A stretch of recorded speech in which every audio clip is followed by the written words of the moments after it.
दोस्तों, जब से भारत और चीन के बीच सीमा को लेकर विवाद शुरू हुआ है, तब से पूरे सोशल मीडिया पर चीनी उत्पादों को बैन करने की बात हो रही है। लोगों का गुस्सा कभी टीवी पर तो कभी मोबाइल पर या कभी किसी और चाइनीज प्रोडक्ट पर निकल रहा है। अब ऐसा ही स्मार्टफोन के साथ भी हो रहा है, जहां भारत में पूरी तरह चीनी स्मार्टफोन कंपनियों ने कब्जा जमा रखा है, जिसमें MI से लेकर वीवो, ओप्पो और रियलमी जैसे बड़े ब्रांड शामिल हैं। अब लोगों का मानना है कि हमें मेड इन इंडिया या भारतीय कंपनियों द्वारा बनाए गए स्मार्टफोन ही खरीदने चाहिए। पर क्या आप माइक्रोमैक्स, इंटेक्स या फिर लावा जैसे ब्रांड के साथ जाना चाहोगे? और क्या ये चीनी कंपनियों की टेक्नोलॉजी का मुकाबला कर सकती हैं, जिसकी कीमत भी बहुत कम होती है? यह एक बड़ा सवाल है। तो दोस्तों, आज हम आपको ऐसी स्मार्टफोन कंपनियों के बारे में बताने जा रहे हैं जो चीन की नहीं है, और आप इन स्मार्टफोन्स को खरीदकर चीन के सामान का बॉयकॉट कर सकते हैं। नमस्कार दोस्तों, आप देख रहे हैं टॉप क्लास 7।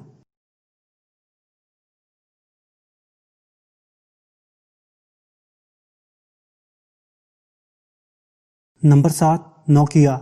दोस्तों, नोकिया फिनलैंड की कंपनी है जिसे HMD ग्लोबल द्वारा चलाया जाता है। एक समय था जब नोकिया पूरे भारत की पहली पसंद था, लेकिन टेक्नोलॉजी अपग्रेड न कर पाने के कारण ये स्मार्टफोन रेंज में बहुत पीछे चला गया। लेकिन अब एक बार फिर नोकिया के दमदार स्मार्टफोन मार्केट में आ गए हैं, तो आप इन फोन्स को खरीदकर चाइना को अच्छा सबक सिखा सकते हैं। Number 6, Asus. दोस्तों, आसूस ताइवान की कंपनी है जो बढ़िया बजट के स्मार्टफोन के साथ गेमिंग फोन्स भी बनाती हैं। इसका Asus Zenfone max pro model Bharat में काफी लोकप्रिय हुआ था। चाइना का जैसा विवाद भारत के साथ चल रहा है, वैसा ही ताइवान के साथ भी चल रहा है। इसका मतलब ताइवान भी चीन का एक दुश्मन है, और दुश्मन का दुश्मन हमारा दोस्त हुआ। तो आप आसूस का फोन खरीदकर चाइना को सबक सिखा सकते हैं। Number 5, HTC। दोस्तों, HTC भी ताइवान की कंपनी है। इस कंपनी की खास बात यह है कि यह कम कीमत पर हाई क्वालिटी स्मार्टफोन्स बनाती है। HTC ने हाल में ही HTC Desire 20 Pro और HTC U20 5G 4 रियर कैमरों के साथ लॉन्च किया है। तो आप चाहें तो आप HTC के साथ भी जा सकते हैं। नंबर 4, सोनी।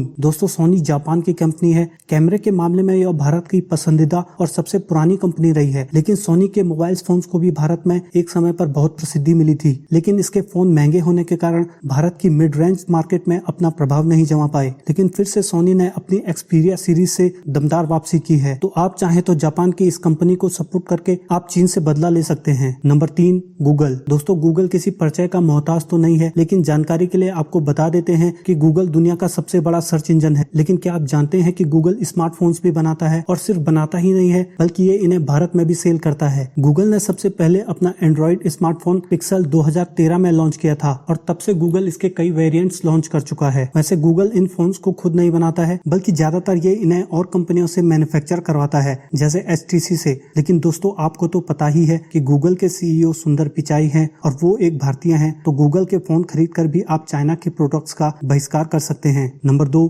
सैमसंग। दोस्तों, अगर एवरेज रेंज से लेकर हाई एंड फ्लैगशिप फोन्स की बात करें तो विश्व में केवल एक ही कंपनी ठहरती है, और वो है सैमसंग। जी हाँ दोस्तों, सैमसंग एक साउथ कोरियन कंपनी है जो भारत में लगभग सभी प्रकार के इलेक्ट्रॉनिक्स बेचती है, लेकिन स्मार्टफोन्स के मामले में सबसे आगे है। कीमत की बात करें तो ये 2000 से लेकर 1 लाख तक के फोन्स भारत में बेचती हैं, और सबसे जरूरी बात दोस्तों, ये क्वालिटी प्रोडक्ट्स बनाती हैं। तो आप आसानी से इस पर विश्वास कर सकते हैं, और चीन को भारत की इकोनॉमी में प्रभाव बढ़ाने से रोक सकते हैं। Number 1, Apple. दोस्तों, एप्पल एक ऐसी कंपनी है जिसे लोग स्टेटस सिंबल के रूप में इस्तेमाल करते हैं। एप्पल एक अमेरिकन कंपनी है, और ये हाई एंड फ्लैगशिप आईफोन्स बनाती है, जिसकी भारत में भी काफी डिमांड रहती है। लेकिन कीमत अधिक होने के कारण ये कुछ लोगों का मात्र सपना बनकर रह जाता है। लेकिन जब बात देश की आती है दोस्तों, तो कीमत को क्या देखना। अधिकतर स्मार्टफोन्स गूगल एंड्रॉइड पर काम करते हैं, लेकिन एप्पल का अपना पर्सनल ऑपरेटिंग सिस्टम है जिसे iOS कहते हैं। एप्पल ने हाल में ही आईफोन प्रो मैक्स लॉन्च किया है, जिसकी कीमत भारत में 1 लाख से लेकर 1,20,000 के बीच है। लेकिन दोस्तों, चीन को हराने के लिए भारत के लोगों के लिए ये कीमत कम ही लगती है। तो ये थी दोस्तों 7 ऐसी मोबाइल निर्माता कंपनियां जो चीन की नहीं है। हालांकि इन कंपनियों का कुछ सामान चीन में बनता है, लेकिन क्योंकि चीन पूरी दुनिया में कोविड-19 की वजह से घिर चुका है, तो अधिकतर कंपनियां चीन से निकलकर भारत या फिर किसी और कंट्री में अपना मैन्युफैक्चरिंग शिफ्ट करने की सोच रही हैं। तो दोस्तों, आप भी इन कंपनियों का मोबाइल खरीदकर चीन को भारत से बाहर फेंक सकते हैं। मिलते हैं अगले वीडियो में, तब तक के लिए जय हिंद।